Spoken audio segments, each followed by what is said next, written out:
You're listening to the Conscious Debriefing Show podcast on Anchor FM.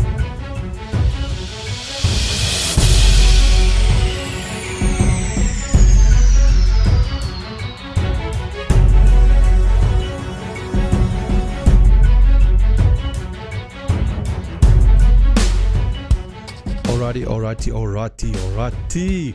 Welcome back to the Conscious Debriefing podcast. I am your host, Jason Bat.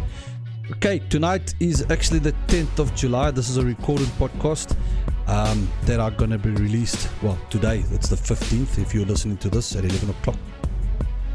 And my special guest tonight is Mpiyakhe Dhamini.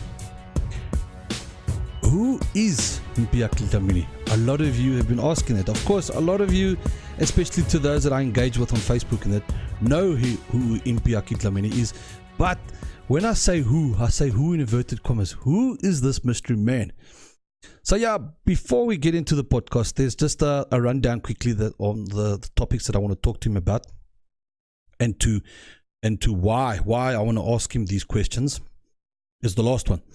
But the first question I want to ask him is the China-Africa trade deals that's been going how far down the rabbit hole are we? The second one will be about the crime and murder that gets ignored by police, and especially in the Western Cape area. The third one will be about South Africa and the salary hikes, the smallest that has been since 1971. And then the fourth one will be about Rwanda. Now, Mpiyakhe has recently released an article on Rwanda explaining how its economic growth, how it's seen this economic growth and what they've done. So, yes, those are the few things that I want to talk about. So let's get Mpiyakhe on the line and then we take it from there. Lekker, man. I'll see you in a bit. Okay, we are here. Mpiyakhe, my man, are you there?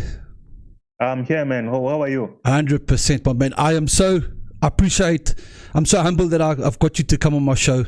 I appreciate it 1,000 times, 100%. Lekker, my man. Thank you for inviting me, man. It's a great honor. Listen, before we get into the podcast, did you listen to my podcast with Christoph Smuts last week? Unfortunately, I didn't. I've been so busy. That's understandable. No, of course, yes. He contacted me today. He wants me and you, Conscious Clerical, Klipkop, Tammy Jackson, to have a collaboration. What do you think? Do you think it's a cool idea?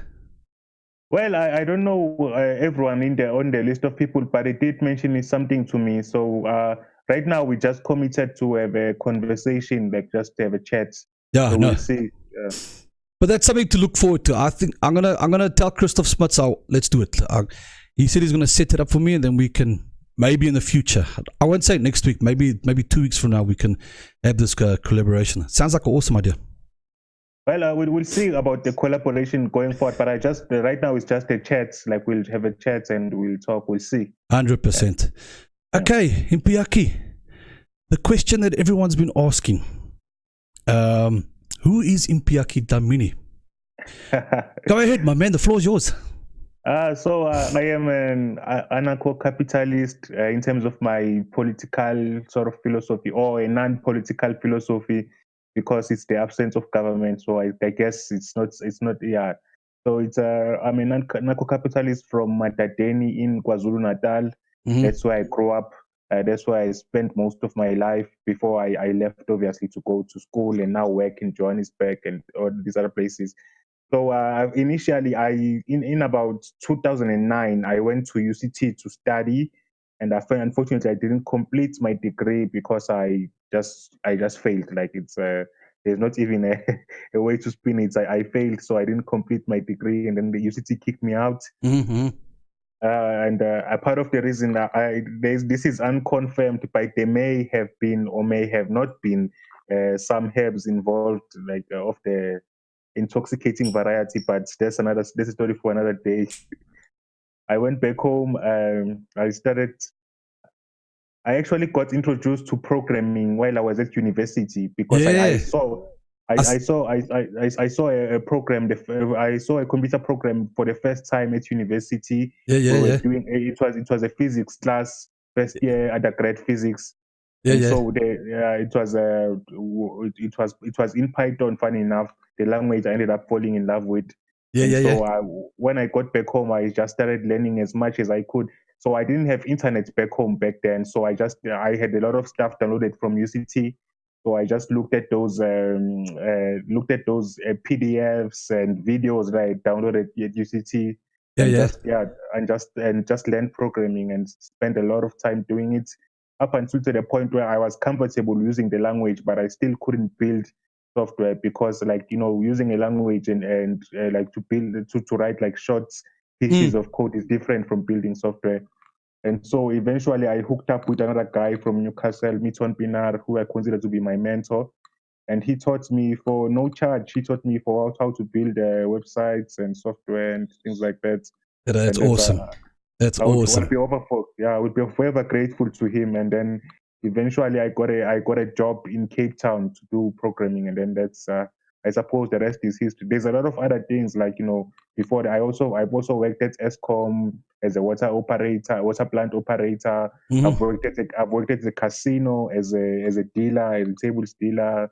I've done a whole bunch of other things, but yeah, last year I did I was at the data science academy, and that's what I'm focused on now: data science and data analysis. That's right. You're in data science with the Free Market Foundation. Yes. So that's what I'm focused on right now: data science and data analysis. Like, it's that's awesome, man. That is something to be proud of, eh? Yeah, no, I am proud of what I've been able to do, but, like, obviously I want to do much more. Of course, yes. We all want to do more. I mean, every day there's different challenges for us on the table. Yeah, exactly. It's one of the brilliant things about being alive and being a human being is that you get to apply yourself. Often it's horrifying. Like, you are drained, you are challenged, you are mentally exhausted, you are depressed, and all of these things. But the payoff is always worth it. So you would agree you are an individual? Yes, I am. No doubt, without a shadow of a doubt, I am an individual. 100%, but we're all individuals striving to do better each day. 100%, my man. Exactly. I am the only one with the goals that I have. No one else has the same goals that I have. I'm the only one who can come up with the plans I come up with. Other people have their own goals and come up with their own plans. So definitely an individual. Yeah, of course. I mean, being in a collective hive, I mean, I don't see any way forward for those people that are in the collective hive.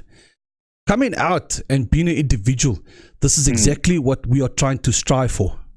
Yes, that's where I think a big part of the problem is that we haven't had a philosophy of individualism that has taken roots in Africa. It has sort of been, whenever South Africans have done liberalism in the past or currently, it has been imposed from either from outside or from the top down, from governments, and so we need a culture of individualism. That's how you make it sustainable. Definitely, 100%, my man, 100%. All right, let's get into it. Let's get into our first question. How far down this rabbit hole have we gone with this China-Africa trade? Now, there's a picture here that I shared. Yeah, can you see it? Yes, I can. Okay, quite scary when I look at these numbers. Quite scary. I mean, rumor has it. Okay, I know it's just a rumor, but it's definitely something worth looking into. Now, because of all the loans that we have made with China, the interest that's going back to China, they are getting people to open businesses with the interest SA pays on the loans. I don't know. Is that a rumor or is that just speculation? Well, let me understand first. What's your fear? Like, what's your fear there? What's the problem? Look, these loans, I mean, what is it supposed to do to us? What is it supposed to do to our economy? Isn't it supposed to help our economy? Okay, this is the thing. Like, any government loan, by default, I assume that it's not going to be helping me. So every time government takes a loan, it's just more taxes for me and my children in the future. So it's not meant to help us. It's not meant to help us. It's just getting scary. I mean, We've heard the rumors. I'm just trying to think now of that country, Zambia or Zambezi. No, I don't know what it is, but they had a TV broadcasting station. And when China wanted the loan back, or when the country failed to pay back the loan, China just took over that TV broadcasting station. Have you heard of that? I can't remember which country it was now. Well, I may not have heard of that. Oh yes, I think it was Zambia. Zambia, that's it, yeah.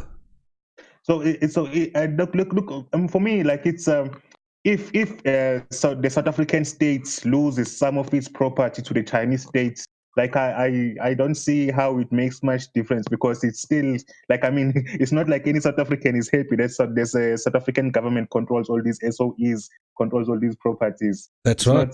It's not benefiting us anyway, and I would hope the Chinese would run it on more business-like principles than our government is doing. That's right, yeah. So for me, like I am really not scared of China at all. I mean, like, the more trade, Africa needs more trade. So that's the first part of it. I mean, there are two parts of this. The first is the trade between Chinese citizens and African citizens, and then which should not scare us at all. It's completely what the thing that we need in right now.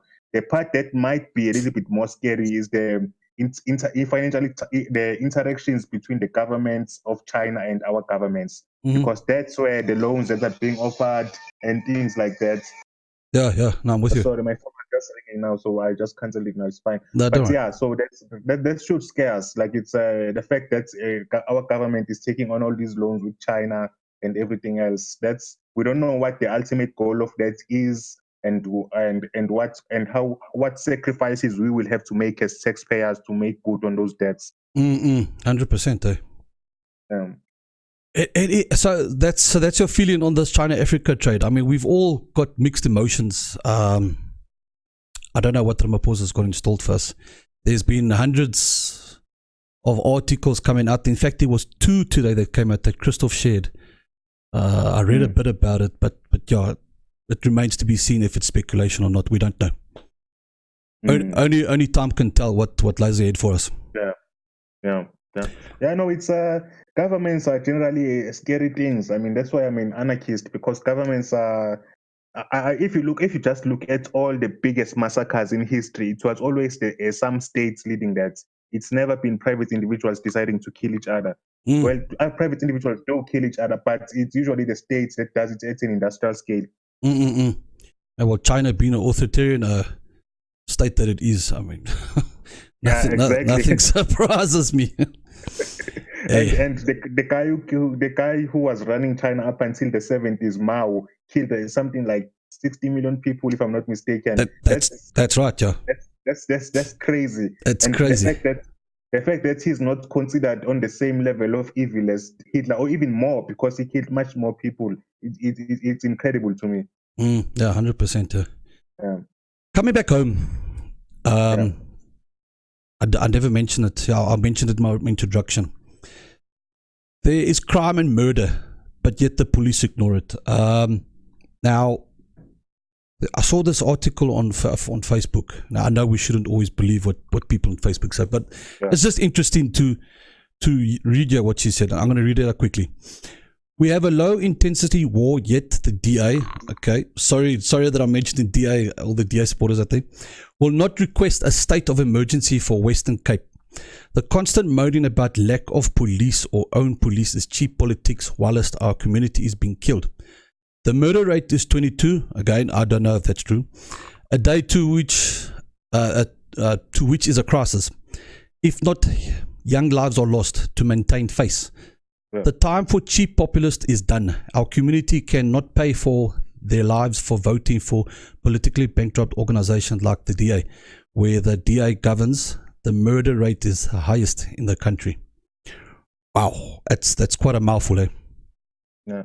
Well, it's I'm very I criticize the DA a lot. If you look at just my Facebook page and some of my Rational Standard articles, you will see I criticize the DA quite severely. But on this one issue, I mean, I feel it's a bit unfair to criticize them too much, because what are they supposed to do? Because policing is a national government centralized function in South Africa. That's right, Joe. That's right. It's if you want to direct your anger at someone, like the national government that we currently have has done everything possible to centralize policing powers under the SAMs. If it's from doing things like getting rid of the commandos and stuff like that, they have really they are the ones who have really made things difficult, and now they want to restrict private security in terms of what firearms they can carry and things like that. So you see that they are not on our side. Yeah, that's right. I mean, I know the police can only do so much, but lots of rumors have been surrounding that the DA has only got so much power over the police force. So they really don't have much power. Like the SEPs is they have some input into who gets appointed provincial police commissioner in the Western Cape. So they have some inputs there, but other than that, they can do very little. And so I mean, you can criticize them fairly for example, in the municipalities that they run, maybe the Metro Police should do less traffic stops and more actual law enforcement. So that's a valid criticism. But I mean, in terms of that will only be a helpful measure, but it will be a stopgap one. It won't deal with the problem in its totality because the resources are just not there. Yeah, true. But for someone to say that should be declared as a state of emergency, yes, those are harsh words, eh? Well, it's I think crime in South Africa generally has reached emergency proportions. If we just look at violence, the murder rates, and compared to the rest of the world, we are living in a crisis situation. Yeah, no. But to declare a state of emergency, it would be maybe might be helpful, but what would also be helpful is just to change policy, to dedicate more resources to SEPs. I mean, like if you look at the government budgets in South Africa, the parts that are declining are they exactly the parts that should be the core function of government. So defense, is declining in real terms. Police is declining in real terms. Justice, which includes the courts, is declining in real terms. But what is growing in real terms is things like welfare and stuff like that. So we are being government core functions are being sacrificed at the altar of welfare. Yeah, true. Welfare is quite huge. I mean, it's about 16 million people that's on social grants, if I'm not mistaken. Exactly, and many more people who use welfare services. Like social grants are actually the smallest part of the problem. The biggest part of the problem are welfare services like healthcare, education, and stuff like that. That's where the actual big problem is because it's like, I think last time I checked, it was 270 billion or somewhere around there for social grants. And then the total welfare budget for this year was 1.1 trillion. So social grants are a small part of it. Sure. Flipping hell, scary stuff, eh? I don't know. All I know is that the one thing that's going to stop the violence in this country is education. Not education, jobs. Sorry, I mean jobs. Yeah. If jobs are back on the table, then slowly but surely violence can stop, and then reform programs can be put into place to try and curb down this violence that's been happening. And yes, unfortunately, Cape Town is seeing the highest crime rates in South Africa at the moment. And it's the important thing to note about Cape Town is that even though they have quite a high crime and violence rates, it's concentrated in certain parts of Cape Town.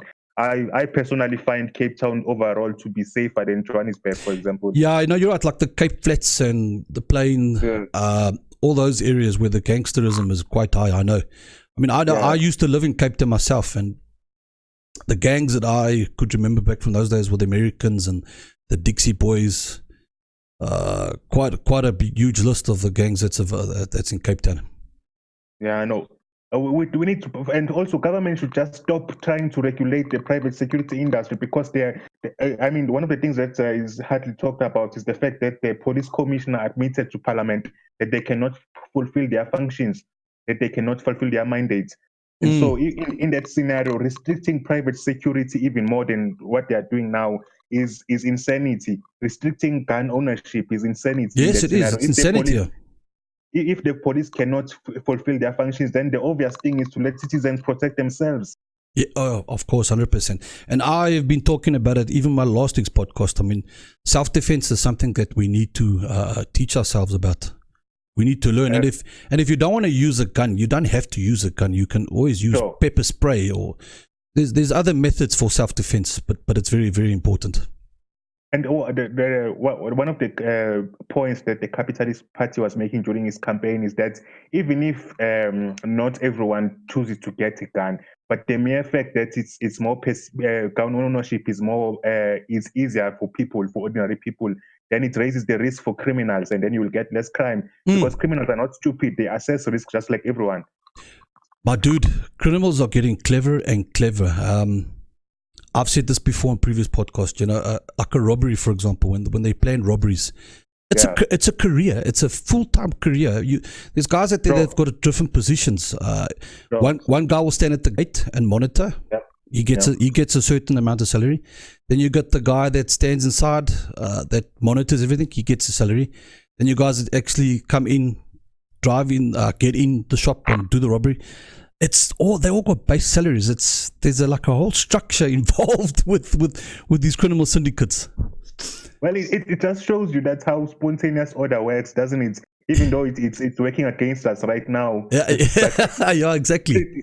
It shows us that profitable enterprises, for lack of a better expression, will pop up or without any government. Without any input from government, they can just pop up and run profitable businesses.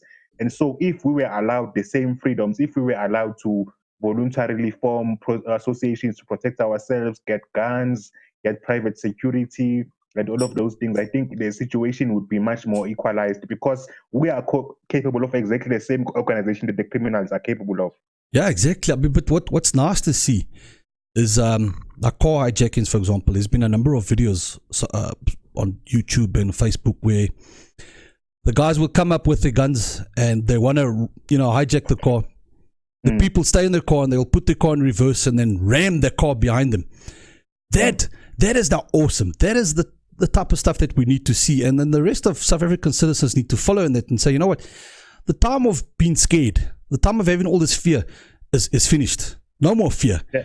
If you're gonna, No, I agree with you 100%, man. Yeah, that is, but there's a caveat to that. The problem is government is just making it harder for us to defend ourselves.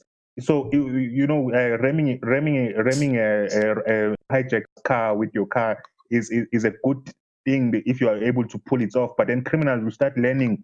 They will start learning that what not to do to avoid those kind of situations. No, they do. Unfortunately, you're right, because I'm in the security industry, and every time when we think we clamp down on these criminals, they will think up something else. Yeah, no, it's you just cannot avoid gun ownership for law-abiding citizens. That's the ultimate factor for me. It's if you allow gun ownership and allow that will spawn organization. Like, for example, some communities in South Africa cannot afford private security. I was lucky enough to live in a community that can afford to pull together and get private security, but many communities can't afford to do that. And so what do those people do? If you allow legal gun ownership to make legal gun ownership as easy as possible, and those people will be able to organize among themselves, form neighborhood watches, protect themselves, patrol their neighborhoods, and do all of those things. Right now, for example, you have poor communities patrolling using nopkiris, and it's. And like it's good on them for taking proactive action, but it's not enough. Nopkiri will do nothing against someone carrying an axe. I know. Look, another thing that I read on Facebook recently, a woman, she moved into a house, and then one night she heard the shooting in her neighbor's yard. So she got up and she went to neighbor and she said, "What's going on? Why are you shooting? Why are you shooting?" "No, I'm just shooting my gun in the air." So she said, "But why?" "Oh no, that's just to ensure that the rent that I pay, the bond that I'm paying off, is just kept at a lower price." I'm serious. I thought this was hilarious. But he's right in saying so. So shooting the gun in the air, it's declaring the area that he's living in a dangerous area.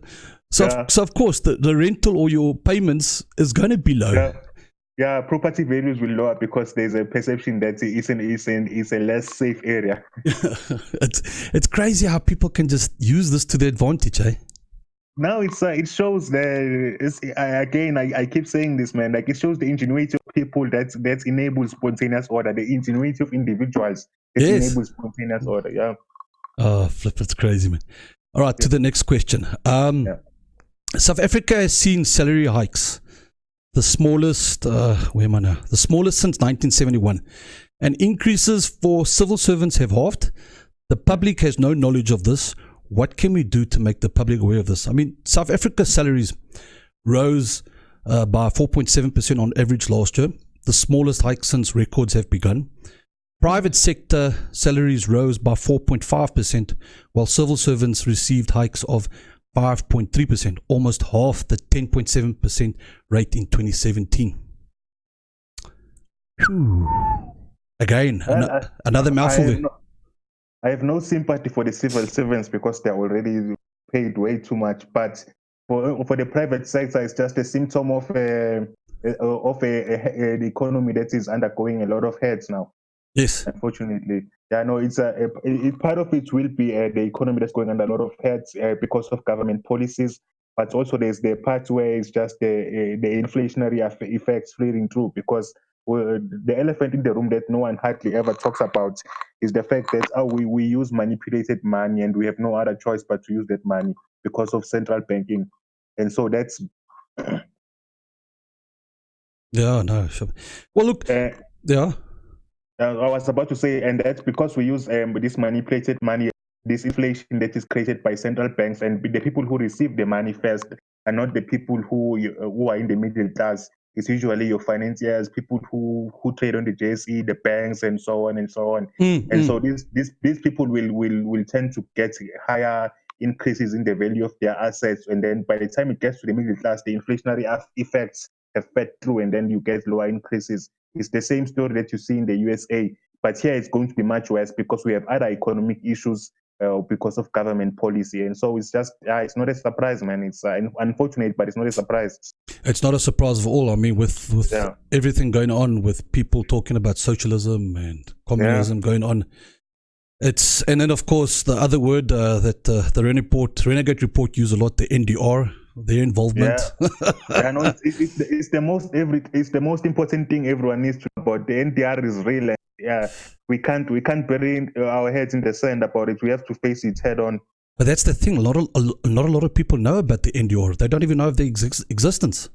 Yep, it's and the people who are championing the NDR, which is the SACP, they've been open about it. Yes, we just ignore them. Yeah, 100%. Well, look, those are just a few that I've mentioned now that South Africa has experienced over the years. My reasons for bringing that to light was to express the deep concern we are going forward because of how populism has taken face in our country. And you see, virtually, sorry to interrupt, man. No, go ahead.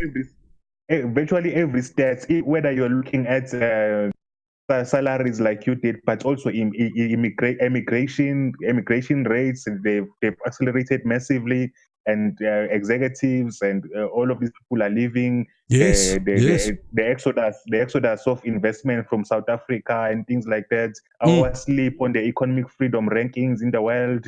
Our sleep in terms of GDP, in terms of capital formation. There are many indicators showing that we are heading in precisely the wrong direction, but government persists in the policy path they've chosen. It boggles the mind. Yeah, it does, big time, man. I don't know. Look, you recently released an article. I think I saw it on News 24. You just check about Rwanda. Yeah. Quite interesting stuff there. And you recently also had a radio talk show, not a talk show. Was it a radio? Interviewed on SAFM. Yeah, I was interviewed on SAFM. That's right. I had to listen to that. You wanna shoot? You wanna go ahead? Give the listeners out there what you guys have discovered. So, before I get into, I must make the point that Rwanda is something that we should emulate completely. In terms of economic policy, they have some very, very good policies. But in terms of civil liberties, they perform pretty dismally. And so it's not. I'm not arguing that we should become Rwanda. Yes. saying that in terms of their economic policies, which are some of the policies that South Africa used to have, by the way. We did back in Mbeki's times. We had the same policies, yeah. Exactly. Some of the exactly. So it's because of those policies that they've implemented by deregulating their economy, making it easier for business to operate in Rwanda. They've shot up in the small business index. They are now ranked 29th in the small business index in the world. Wow, that's awesome. And it's brilliant. And South Africa is ranked 82nd. Yeah, you can imagine where you're going. Yeah, and remember, President Ramaphosa, I saw something today where he said that he wants South Africa to be in the top 50, and I'm like, okay, top 50 is good, but it's not nearly ambitious enough, and we are heading in the wrong direction. It's not like the policies that he has personally championed, like the national minimum wage, the other sorts of regulations, EWC, the Reserve Bank nationalization. All of those things will bring about exactly the opposite of his stated goals. And Rwanda has managed to grow at an average rate of 9%.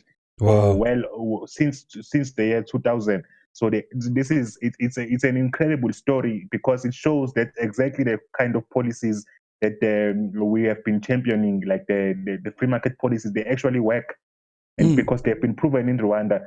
And I have an interesting quote from the deputy chairperson of the Rwanda Development Board. Yeah. When he was asked about their construction reforms, which I will talk about just now, when he was asked about their construction reforms, he said that the goal of Rwanda is to become a private sector-led economy. Now, when have you ever heard a South African politician ever say that? No, he can't. Not yet. And the construction reforms themselves, what spurred that on was because the reason they scored 29th in the ease of doing business index, which is spectacular, and second in Africa only to Mauritius at number 20. But they could have scored much higher if not for their construction industry. Their construction industry is ranked 106th in the world in terms of ease of doing business, and so they have decided to focus on that and make reforms, make it easier for people to get involved in the construction sector, to start projects, to finish projects. So their goal is to cut down the time necessary to approve permits for construction projects. And so they are going at it all out. And they are one of the most interesting governments to observe on how they go about things. Whenever they see a problem, they look at it in a rational way. I wouldn't say that the Rwandan government is liberal by any sense, but they look at their situation in a rational way and say, okay, we have this problem. We're not attracting enough investment. What are the business people that we want to attract saying about this? And then what's our own local business people saying is their main problem? Okay, and then once they've listened to the people that they want to attract to invest in the country, they just do it. They just implement the reforms. And so, and one of the things that people say is that, oh no, we can't same reforms in the way they did because they are an authoritarian country, and so those reforms here will be resisted. And I think it's a lousy excuse, because under Thabo Mbeki we saw that a lot of pro-market reforms were implemented while South Africa is still a democracy. So I don't see the excuse there. That doesn't make sense to me. No, true, it doesn't. Yeah, but we know why. Because of the current phase that we're in, phase 2 at the moment, or the India's plans. Yeah. Unfortunately, yeah. But in the NDR itself, I feel it can be defeated, but it can only be defeated by investors themselves. They need to realize is that the NDR can't happen without their consent, because the people who are pushing the NDR are very careful not to scare away private sector investment too fast. Look, I think that's exactly what Christoph was saying in the 2 links that he shared, and I'm going to share those 2 links on my description at the end of this podcast, so that people can also. But I also want to share your article, if it's okay with you. Can I share that too? I'm going to share it too. Brilliant. That's why I wrote it to be shared as widely as possible. And I'm going to share your webpage. Is that also okay? Perfect, man. I'm going to share your webpage. But yeah, this is the things that people need to read. And you're right. I mean, this is the reason why I'm doing this podcast, so that people need to hear and start talking about it. The more we talk about it, the more people become self-aware. Yes. Your conscious becomes self-aware, because that's the thing. The majority of people in rural areas, they're not even fully aware of what's going on out there. They just, accepting the handouts, accepting the freebies. Yeah. No, and just now that you mentioned rural areas, I want to mention something interesting that it's basically you are getting a preview of my latest article, which hasn't been published yet, but I've been doing some research Awesome. into poverty in South Africa. And what I found is that the biggest poverty problem in South Africa is in rural areas, and not just in rural areas, but specifically in the areas where communal land is. Well, So this shows you the importance of titling, and it ties into Rwanda as well. Because what Rwanda has done since between 2009 and 2013, they titled 11 million parcels of land. wow. Yeah, and they did that because they recognized that property rights are essential to lifting poverty, people out of poverty. And as they did that, what happened was an interesting happened there in Rwanda. Why was it between 2011 and 2013? After the program had started, government revenues from property taxes, from land taxes, increased fivefold because they Wow. titled so much land. And then the other thing that happened was the proportion of people who are food insecure went from 85% to 65%. So that correlated to a massive drop in poverty in a very short space of time, just from titling alone, just titling communal land. And so now in South Africa, we have a lot of communal land in KZN, Eastern Yes. Cape, the Eastern Cape and Limpopo, and so those. Yeah, carry on. Yeah. And those three provinces are exactly the poorest provinces in the country. It just so this it's one of those things that is a no-brainer, because if you look at the poverty numbers, the proportion of people who are poor on communal land, the proportion of poor people living on communal land is 40%. So what I mean by that is that out of all the poor people in South Africa, 43% of them live on communal land. And yeah, carry on. And this communal land is not even there. It doesn't make up the majority of the country, not by any means. But I mean, the ANC too, they've got all this land that's supposed to go to these reform programs, but nothing seems to be happening with this land that the ANC's got in their pockets. They don't believe in property rights. That's their problem. They believe in leases and things like that. The people who seem to be getting the title deeds from the land reform program in South Africa are people who are politically connected. Surprise. Yes, of course, sir. You know, I went to Umhlanga Rocks in March. I had to go help with a macro opening there. And it was amazing to see the infrastructure that was going down by Umhlanga, by the beachfront by itself. Yeah. I mean, you'd see a crane there and a crane there. They were busy building buildings. But then look at the rest of Durban. I mean, KZN. That's one of the highest poverty areas in South Africa, KZN. And I asked myself this question. Yeah, I asked myself this question: where does all that money come from for all this infrastructure? And we complain that the current infrastructure in South Africa is bad and weak. I'm talking about potholes and stuff like that. But Umhlanga Rocks was booming. It's becoming a little Sandton. Yeah, it's a lot of it has to do with property rights. Of course, there'll be other problems, but property rights are fundamental to lifting people out of poverty. I don't see how you can do it without giving people property rights. I mean, and EWC is the exact opposite of that policy. Yeah. I can guarantee you from the research that I've done, if government implements EWC, the poverty problem in South Africa can only worsen. There's no other way. I mean, the research is clear on this. Of course, I mean, I've done videos last year, 2 years ago, about land expropriation, and there's been videos being displayed of how people get the farms, but then there's no funds. They can't make bank loans because they don't have title deeds. So slowly but surely, the farm just decays. Yeah, it decays. No, it's really. I mean, like, we should stop talking about EWC as if it's a thing that's going to harm Mr. Van der Merwe on his farm in the Free State, which is it is true, but like the people that's going to harm the most are poor people in KZN, Eastern Cape, Limpopo, even in Gauteng to a lesser extent. So the people that would be harmed most by this are people who are already under the poverty line. Yeah, exactly. Yeah. And we should start making that clear to people that it's not that you are getting your revenge against the white man or whatever.